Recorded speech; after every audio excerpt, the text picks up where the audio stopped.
All right, guys, welcome to Office Hours with Coach Trey. We're actually going to rename this because anything we do with the Connect Run Club, we need it to rhyme. So I think we're going to call this Q&A with Coach Trey. Trey, for the 48 or actually 51 people that are online right now, introduce yourself a little bit. Let folks know who you are. Yeah, my name is Trey Brush. That's good. My name is Trey Brush. I am with Connect Run Club and excited to be with us today. I am a RRCA and Dr. Jack Daniels running coach, certified through both of those organizations, and been coaching for a while, but been running for longer than that. And my journey is one from a great weight loss, hopefully, in my lifetime to trying to run a quarter mile of a time to now, hopefully, well, not hopefully, I guess I am a marathoner. You are, yeah. You're a marathoner. You're not just a marathoner, ultra marathoner. Ultra marathoner. I try to run ultras. I try to get to the finish line the best I can. So those are still hard to do. So I was excited when we just talked to Denny a few minutes ago that Denny said he hasn't figured out the marathon either. So that gave me hope that I'm not the only one who's trying to figure out how to run a marathon. He's trying to do the same thing. So, the thing I will say is, hey, tune in and enjoy and understand we're all learning from each other. So I'll hopefully help you to get to the finish line or to get to your goal the best that I can. But hey, that we're all trying to do this together. And so that's the one thing. The one thing I take away from Denny's interview, which he is so right about, there's no one answer. We're all an experiment of one. And so hopefully I'm able to give you some feedback that will make you a better runner. That's my goal. Cool. Well, we are going to jump into some questions here in just one sec. But I'm actually trying to send you guys a link. We had a great interview with Jenny just a little over an hour ago. So I'm going to put that in the comments. If you guys have questions, just do /Q, /Q. Zach actually did one. So already, how did Trey get so many props? It's because Zach gave them all to him. So Zach is a good man. That's all I have to say. Yeah. So that's how. And so I just did an example. Zach said truth. So you could do questions like that, and then we'll be going through answering questions. So we just answered, how did Trey get so many props? It was because of Zach. And I'm going to answer my own question, and we're good to go. Hey, good job on answering that question. Also, any of you guys, we have our seats open. So we've got 2 open seats. We'd encourage you guys to jump on. We'd love to include you guys in this conversation.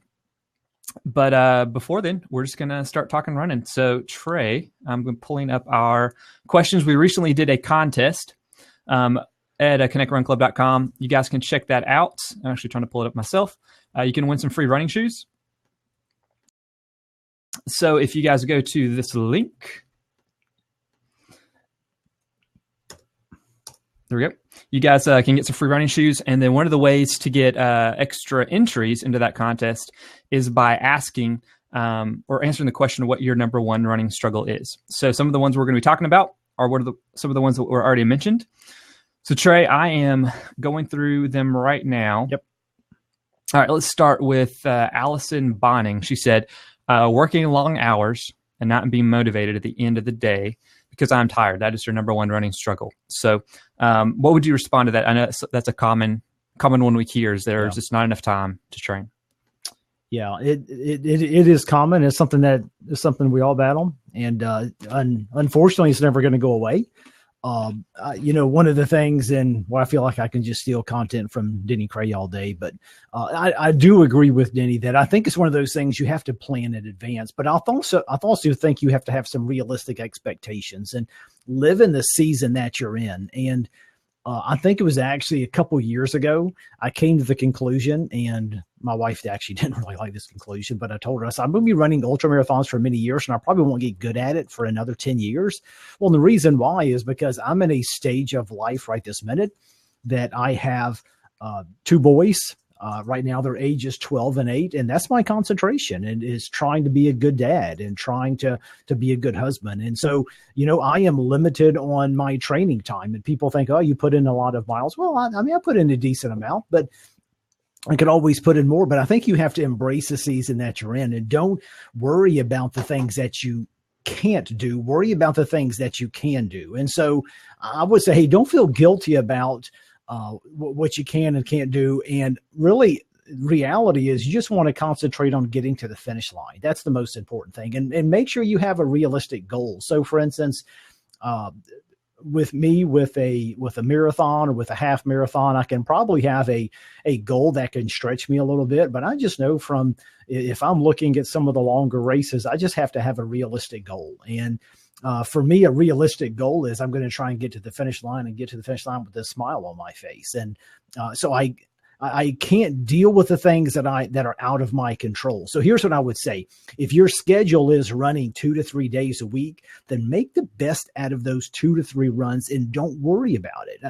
A lot of times we get concerned about, well, I've only got this. Well, no, the reality is you do have that. So concentrate on that time and concentrate on what you do have and make the most of it. And so, there are plenty of training plans out there that can help you maximize your time. So, most training plans are made up of a lot of easy runs, and I highly encourage the easy runs, but also know that, hey, if you're, if you don't have as many days a week to run, you need to concentrate on different types of runs. And so maybe that's a longer run, once a week, and try and find a way to work in some very race specific runs is what I would tell you. What is going to help you get ready. And so that would be the number one thing I would say is go out and sign up for a race. A race is probably going to motivate you. But then secondly, make sure your training is very specific. And then I would say, hey, maximize whatever time you have. So if you have kids, hey, involve kids in your running. If you have to get up early in the mornings, then just bite the bullet and get up early in the mornings and try and maximize the time. So we do a lot of training, and a lot of my training around my family. And so I involve my kids in my running from time to time, trying to involve my wife in my running from time to time. So that's another way that I'm able to capitalize some of that time. But I would say the big thing is don't stress over the time that you don't have. Just make sure you're being a good steward of the time that you do have.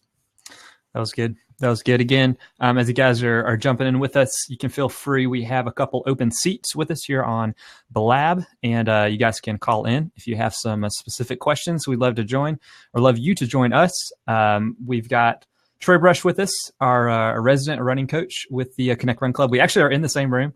So I look up, and we're actually looking at each other, but I try to look into his eyes on the screen because that might be weird for you guys.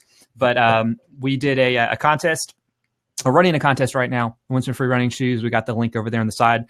And in that contest, you can tell us what your running struggles are. And so we've gotten close to 600 people telling us. So I'm actually kind of going through the list right now, talking about some of those struggles.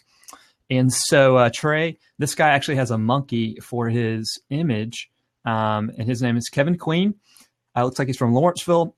Kevin, Lawrenceville, Georgia. He says time. Actually, we just answered that, so we're gonna switch that one. Whoa! Would you say his name is Kevin Queen? Yeah. Do you know Kevin? He is the campus pastor for 12 Stone. Really? Yes.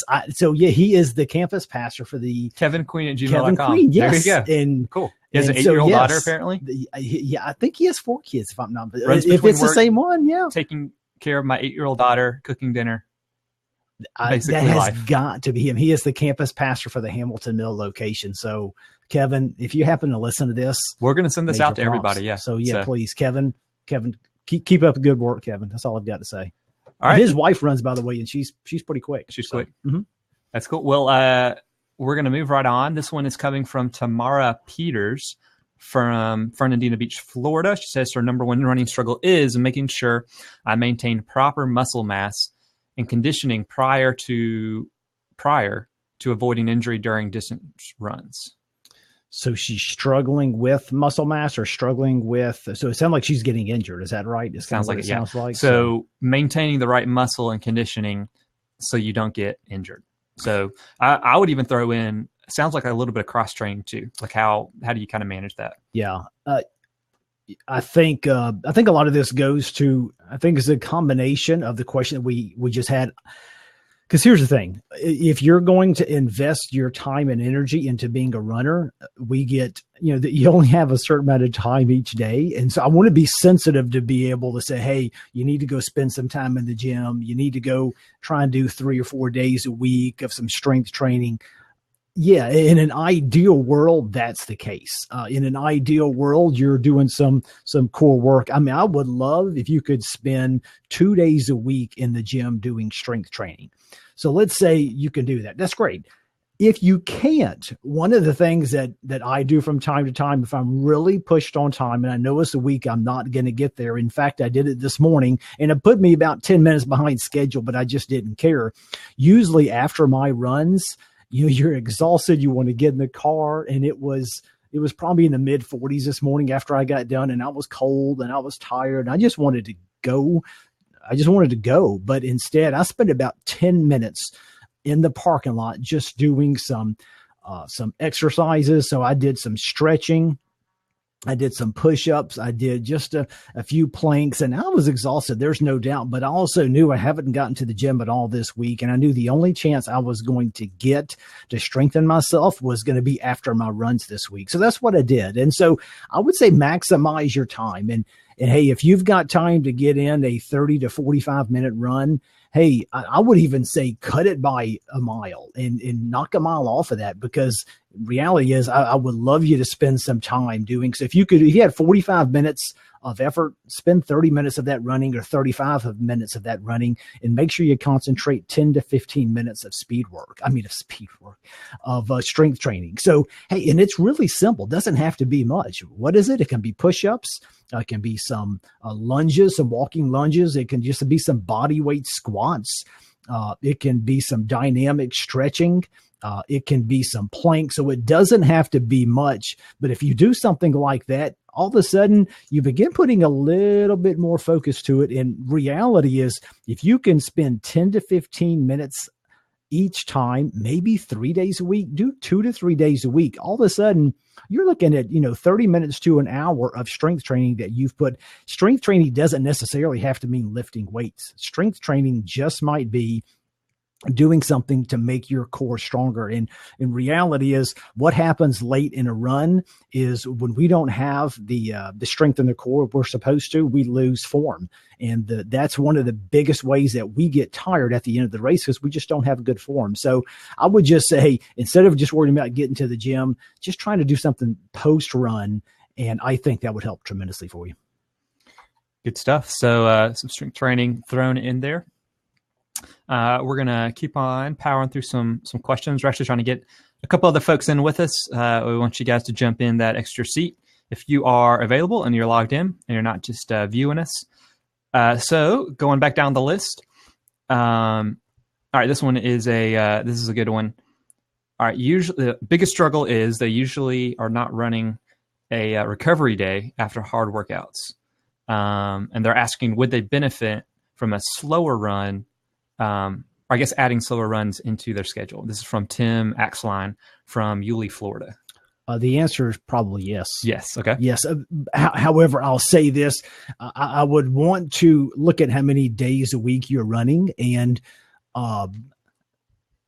here's what you have to be sure and do from a recovery standpoint. You have to make sure it's slow enough. We are very tempted to go out and expect our runs at a certain pace.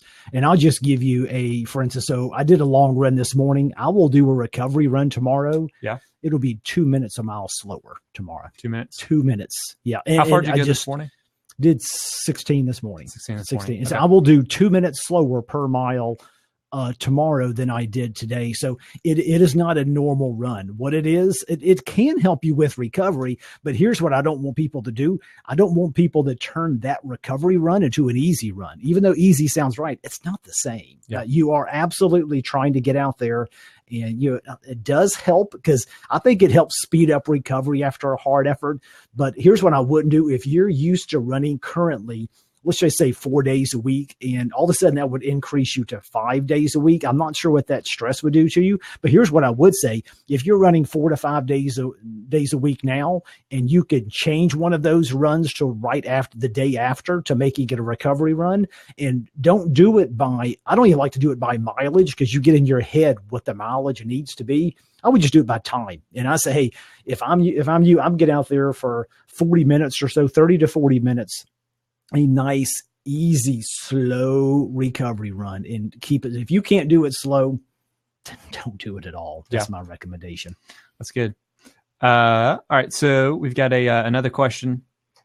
This is coming from Linda Bazell. Linda, her number one struggle is eating before she runs. So she usually gets up in the AM and she's not very hungry. So I know I especially get this on race days. Yeah. So when it's time to do a marathon or time to do a half marathon or a 5K, how do you fuel before those long runs or those race day events? I do something that stresses people out. I set my alarm about 3 hours before the race. Golly. And then I literally go and consume some calories. Here's the good news. You go back to sleep? I go back to sleep. Yeah. Okay. Yeah. Now the question is, how difficult is that going to be for you to do, is get back to sleep? Now, some good news, like on race days, I don't know how many people of you are going to be doing this, but if you're running the Disney Marathon, we are too. So, but you're going to have to get up early enough to where as soon as you get up, you can go ahead and eat something, because you're not going to be running for about 3 hours, because you have to get there at some ungodly time. But anyway, so it depends on where your race is, but I would encourage you to do it in training though. And I know it's hard, and I'll be honest with you, I'm not a guy who likes to eat before I run. I just have to force myself to do it. But you have to think about it. Let's just say on a training day, what if you're eating it at 6 o'clock at night, 7 o'clock at night, 8 o'clock at night? Let's say the race starts at 7 or 8 o'clock in the morning. I mean, you're looking at 12 hours without any more nutrition in your body. That's just not a great way to start off. Now, I think it depends on the distance, because if you're looking at a 5K race, you don't need to worry about doing a whole lot. But if you're looking at doing a half marathon, full marathon, those are game changers. You cannot go to that race with nothing in your system for the past 12 hours. So I would highly encourage, I think about 2.5 to 3 hours is perfect. And you just have to force it down. And what I typically do is I do the same thing every single time. So I can pretty much tell you, for me, it's usually a piece of toast and a half a banana or something like that. So, and I just try and keep it consistent. Now with Disney coming up, a piece of toast is not going to be available. So I'll have to do something a little bit different. I'll probably do some kind of protein. Now, I mean, Disney, you got to get going like at 5, right? Or earlier than that? Yeah. So the Disney, very first corral starts at 5:30. Okay. I typically wake up at about 2:30. So it gives me plenty of time. Then you go back to sleep or no? No. So do you even sleep then the night before? You do. But here's the thing. When I think about sleep the night before the race, my belief is I just don't worry about it, because, reality, one night of sleep is not going to make or break me. Yeah. Here's what I typically do, because we're tapering, we're not running near as much that week. I start going to bed pretty early every night that week. And so I maximize that sleep throughout the week is what I typically do. And I think it's a great thing to do. You're not running near as much. And so I'd say, hey, go to bed a little bit earlier each night. And because here's the thing, if you put so much pressure on yourself to get sleep the night before, what do you think? You're just laying there the whole night saying, I need to get to sleep. I need to get to sleep. And your eyes are wide open. So I just say, hey, don't worry about it. If you get sleep, you get sleep. If not, you're going to be ready to run the race. No problem whatsoever. But if you don't do it in training, you're going to have a really, really hard time doing the race. So find something. If you're struggling getting something in your system, I would start with something really, really small. So, hey, maybe it's a half a banana. Can you force yourself to eat a half a banana in the morning? Just do that to start with. Very cool. Very cool. All right. We are moving on down to our next question. This is a good one. All right. So this is from Anthony Caudill from Madison, Alabama. He asks, finding places to run longer than 3 miles. That is not just a small circle, and I don't have a lot of intersections. So it might be real location dependent, but how do you find your long run courses? What are some tips you could give? That's a great question.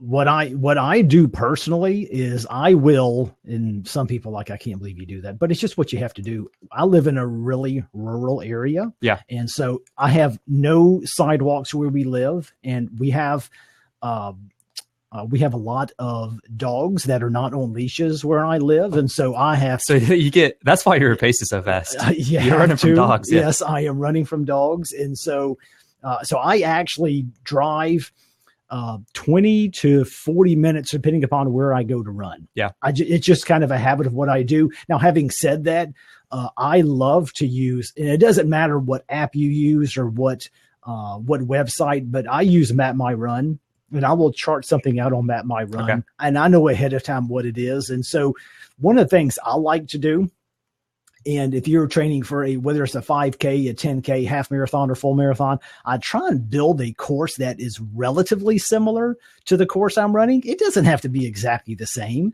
but it's like, so for instance, we're training for Disney. I'm trying to run a course that is mostly flat with some hills thrown in. So that's typically what I look for. But I would say be open to driving, because I know in Madison, Alabama, I'm sure it is probably hard to find a place, but I use some of the, Brandon, is there some other, isn't it what is called Footpath is another one that Footpath, we have seen? Footpath is real cool. You can actually track or lay out a route on your phone. So you can just like literally be at where you want to go, and then you can just drag your finger around and kind of map out a course. So it's like doing Map My Run, but doing it on your phone. So you can do it on the go, which is really cool.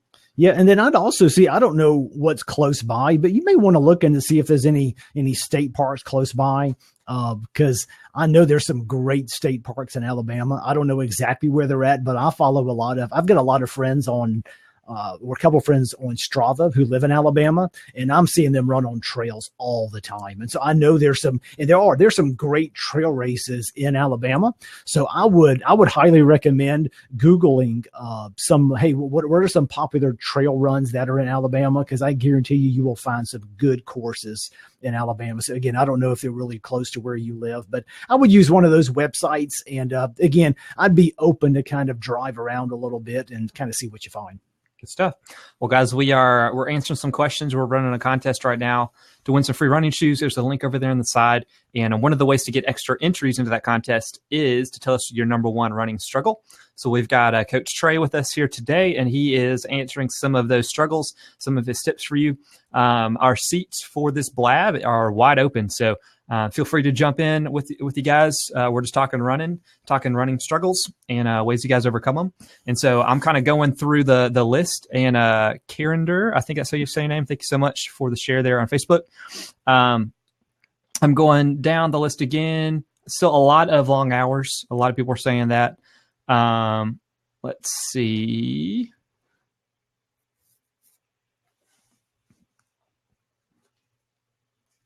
Oh, there's the ones I already saw. All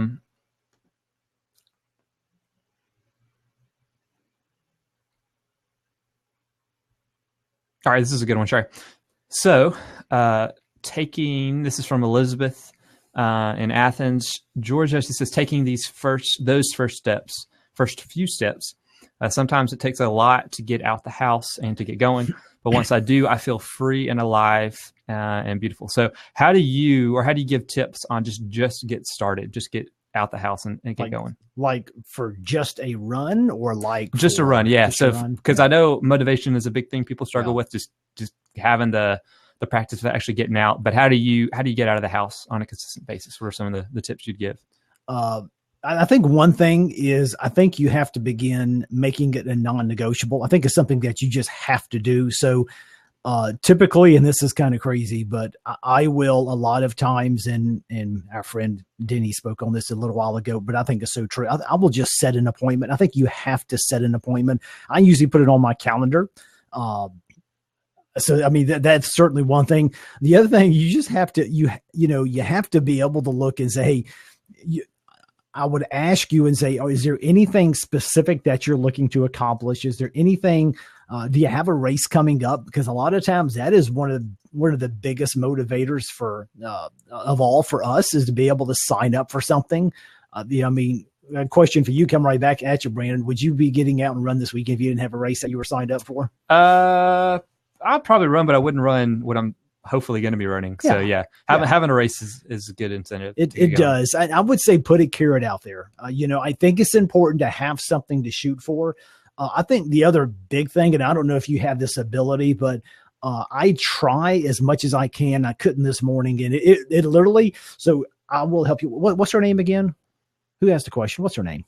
Oh, sorry. It was Elizabeth. So Elizabeth, this morning, when I was trying to get out of the bed at 4:00 in the morning, trust me, the scenarios went through my head. Is there any other time to do it? And there was not. I had no options. And so it never gets easy, Elizabeth. It's always still a battle. I feel it all the time.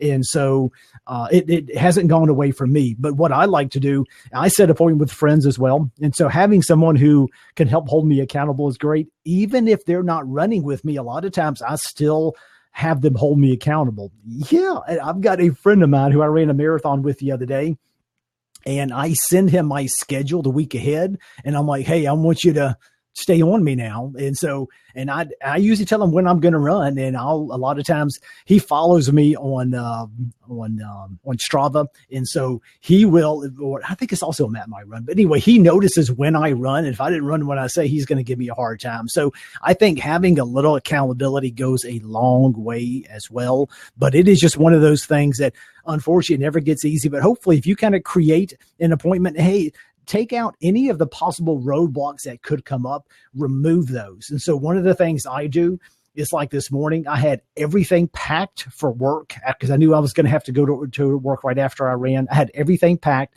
I had my outfit laid out. I had my course already made. I had my hydration in the car. I had my nutrition in the car. Everything I needed for the run was already prepared.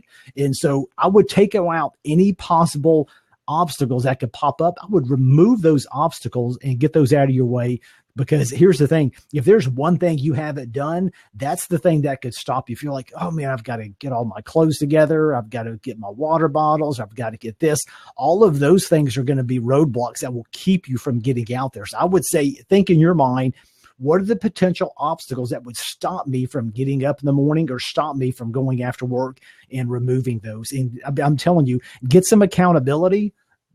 That's a game changer. Yeah. And some of the things I've heard, like you said, is just make it as easy as possible to say no. Even I've heard people talk about just being able to put on the running clothes is enough for them. Yeah. Like they've got their shoes and stuff right there. They're ready to go. So that accountability is a big piece though. And eventually you'll kind of get into the habit of it, which helps. And so you kind of feel weird not getting out there and doing something.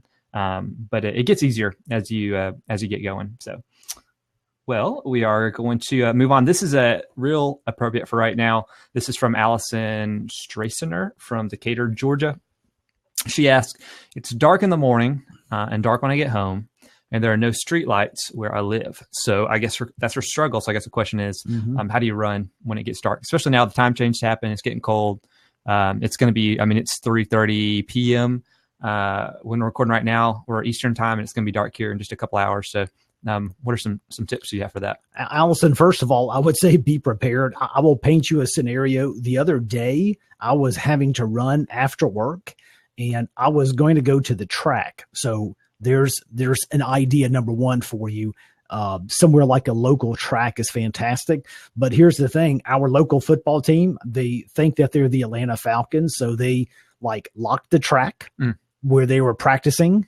They've never done that before. This is in Jefferson, Georgia? Yes, in Jefferson, Georgia. They locked the track, and they had people. They were making sure no one went in there. So, and yes, it's getting dark early. So, and you know what time we leave work. And so all of a sudden, and usually I'm very prepared. So I run at the headlamp, and I've got the light up vest. So I'm very prepared. Well, I had to do my speed workout on the road, and it was a disaster. Yeah. I was trying all I could do not to get hit. So I would say try and find some places like this. I don't know if there's a local school around or a place that has a track, but I would say, hey, if you can't at all get it in on a road, I would try and find a local track. I know it's not perfect. I know it's not ideal, but in my mind, it beats a treadmill. But if you have to do a treadmill, sometimes you have to do a treadmill. You just have to bite the bullet sometimes. So I would do something like that. And hey, the other thing is, just me personally, I guess some people don't like it, but I actually enjoy running in the dark. Most of my runs, or a lot of my runs, are early in the morning. So, but I don't say that lightly, because I think it's important to kind of know your surroundings. And hey, you want to make sure you're in an area that is conducive for getting out there in the mornings. And then you also want to make sure you're prepared. I am, I used to not make a big deal out of this, and I've had enough close calls in the last 5 or 6 years where I'm lit up like a Christmas tree now. In fact, I've got this new running vest And you would not believe the reaction you get from cars. Cars literally are like, I've seen some of them like almost stop, like they don't even know what it is that's in the middle of the road. So I think it's important to be prepared. If you can get someone to run with, I think that is fantastic. And so you may even, like I said earlier, you may need to try and map out a course of some slow country roads. And there are specific roads. I know there's a dirt road I know of that there's hardly any cars on that. And it's like a 1.5 miles out, 1.5 miles back. So I know if all else fails, I can get into a 4 to 5 mile run without getting myself into too much trouble. But I think those are just a couple of things. Try and explore it a little bit though, if you could, because I'm telling you, running in the dark is a fun experience if you can be safe about it. That's good. I remember getting my first headlamp, and it was a game changer. Just having something where I could see, and then people could see me. So, can I tell you, the only weird experience I ever had, my first ultra marathon that I ever wore a headlamp for, you eventually have it on for so long that it created like this tunnel vision. And so when I went to remove it, I thought I was like grabbing it, but I was actually, was like, I was just reaching out in front of me. It creates this tunnel vision. So that's the only crazy thing. That's cool. I've also heard running in the dark is you feel faster, because I think it was an article I read last week where they talked about since you can't see far away, everything you see is really close. So you see things moving really fast. So it had to do with your like depth perception or something. So you always feel faster in the dark. Yeah. And you know what else is good? It's good to run hills in the dark, because we do that out in Jefferson. Don't know when they're going to end. Well, yeah, because the thing is you can't really see the hill. Yeah. But because there's times that I have run, it's like we've got a course in where I live, and there's it's like a 8-mile route. And I have run it in the nighttime almost always, or dark. And I'm always like, yeah, this course isn't that bad. Then I ran it the other day in the light, and me and the guy I was running, we were like, this is unbelievable. We had never really seen the hills. All of a sudden, when you visually see a hill, you're like, what in the world? I can't believe where this came from. Yeah. Well, cool stuff. Well, we've got time for a couple more questions. And then guys, after this, we actually have another blog we're doing. This one's an interview with Scott Jones with Athlete on Fire. Trey's going to be doing the interview, and I'll be hanging out. So I encourage you guys to stick around, or to go back to our profile and check us out there. If you guys are watching the replay of this, be sure to check us out. This is blab.im, something real fun we've been testing out. If you guys go there, encourage you guys just to follow us, and you'll know whenever we're going live. So any times we do podcasts, we're going to let you guys join in live with us, and then you can ask questions there at the very end. We've got some pretty fun folks coming soon. We've got Dina Castor, who's going to be on with us real soon. So you're very excited about that. We've got some great folks. The editor-in-chief of Runner's World is going to be joining us exciting in a little while as well too. So be sure to do that. In addition, we'd want you guys put the link in the comments to check out the rundown. And so we did a survey of the folks that are part of the Run Club with us, those that follow our content or follow our podcast. And we found that runners kind of struggle with 5 major things. And one of those is just they don't have enough time. And so we know there's tons of running articles out there, lots of people writing really great things. And so what we did is we kind of want to put together the best ones we find each week. It's Trey and myself going through those, and we send those out to you every Friday morning at about 9 a.m. So check that out. If you guys go to connectrunclub.com/rundown, it's over there on the right. You can check that out. So let's see. What time is it? I'm going to go one more question, Trey, before we jump over to the other feed. Let's see. A good one. This is good. So this isn't quite a question, but I'll turn it into a question. So this is from Kendall Stewart in Lexington, North Carolina. She says that I know my body is capable of running, but mentally sometimes there's walls. It's a mental sport to me. So talk a little bit about the physical versus the mental side of running, especially with you, and kind of how you've seen that. Yeah, Kendall's exactly right. It is a mental sport. In fact, one of my greatest memories of running a race was with Ken here in the office, who we work with, and got to, I guess it's about mile 18 of the marathon last year. And he said, Trey, this is mental, right? And I said, yeah. I'm like, your legs hurt, but it really is mental. And, the thing about the mentality of it is that there are good days and there's bad days. And it's one of those things that my belief is that if you don't do it in training, you're never going to do it in a race. And I think you have to find times during your training to put some safe stress on your body. You have to stress yourself. If you don't put some stress on yourself, you're not going to be prepared. And I can go to my race results and I've got a calendar and I can show you my races and I can show you the ones I was prepared for and show you the ones I was not. And ones that I was prepared for, I had great performances, or even when it may not even have been a great performance, but I was able to kind of stick with it even in the dark times. And I can point to you my training and how well my training went, or not even how well it went, but I can point to you specific runs in that training where I wanted to tap in or tap out, where I wanted to give up, where I didn't want to continue. And I guarantee you that is why I was able to stick with it that race. And so there are going to be particular runs that you do, and you're going to feel like stopping. You're going to feel like letting off the pace, and you're going to feel like giving up a little bit. And just remember, on those days where you feel like giving up, that's where you're developing that mental toughness. And so, hey, if you're feeling like it's an injury, or if you're feeling like it's going to hurt you, then absolutely some days you have to pack it in. But on those days where you just don't feel good, you just don't feel like doing it, it doesn't even matter your pace. None of that matters. What really matters is that you're developing that mental toughness on those days. And so, hey, it could just be a simple 3-mile run. It could just be, a 2-mile run, whatever it is. But a lot of times it is on those days where you don't feel like doing it, where you get up anyway, where you push through anyway, where you're able to hold your pace on a tempo run. Those are the days that are going to allow you to be successful on race day. And just realizing you're exactly right.